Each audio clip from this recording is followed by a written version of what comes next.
અરવલ્લીના મોડાસામાં ભડકાઉ ભાષણ આપનાર મૌલાના સલમાન અઝહરીને અદાલતે સુરક્ષાના કારણોસર સાબરમતી જેલમાં મોકલ્યો હતો. અરવલ્લીના મોડાસામાં મૌલાના સલમાન અઝહરીએ ભડકાઉ ભાષણ આપ્યું હતું, જેની પોલીસ ફરિયાદ નોંધાઈ હતી. પોલીસે મૌલાના સલમાન અઝહરીની ધરપકડ કરી અદાલત પરથી વધુ તપાસ માટે 5 દિવસના રિમાન્ડ મેળવ્યા હતા.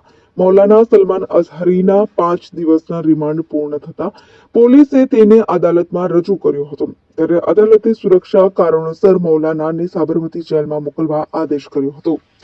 તારીખ 24 ડિસેમ્બરના રોજ મોડાસાની અંદર મૌલાના મોહમ્મદ સલમાન મુફ્તી અઝહરી કે જેઓ મુંબઈ ઘાટકોપરના છે, એમના એક ધાર્મિક ભાષણ માટેનું આયોજન મોડાસા કસ્બા જમાતના પ્રમુખ ઈશાકભાઈ દ્વારા કરવામાં આવેલું હતું. જે ભાષણ દરમિયાન મૌલાના સાહેબ એમણે જે ભાષણ કરેલું એની અંદર ધર્મ વિરુદ્ધના અને અનુસૂચિત જાતિ વિરુદ્ધના ઉચ્ચારણો કરેલા હતા, જેના આધારે મોડાસા ટાઉન પીઆઈ એ જાતે ફરિયાદી બની અને ગુનો રજીસ્ટર કરેલો, જેની અંદર આ ધાર્મિક આયોજનના જે સંચાલક હતા, આયોજક હતા, એ ઈશાકભાઈ ની પણ ગઈ 9 તારીખે ધરપકડ કરવામાં આવેલી અને રિમાન્ડ પૂર્ણ થતો એમને પણ કોર્ટ કસ્ટડીમાં કેદ રહેવા માટે મોકલી આપેલા.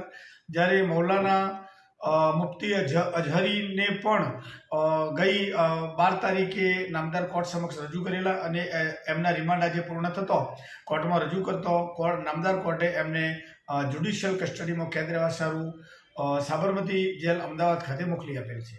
સાબરમતી જેલ અમદાવાદ ખાતે મોકલવાનું મૌલાનાની સુરક્ષાના કારણોસર એમને ત્યાં મોકલી આપવામાં આવેલ છે. Kapil Patel, nation plus news, Aravalli.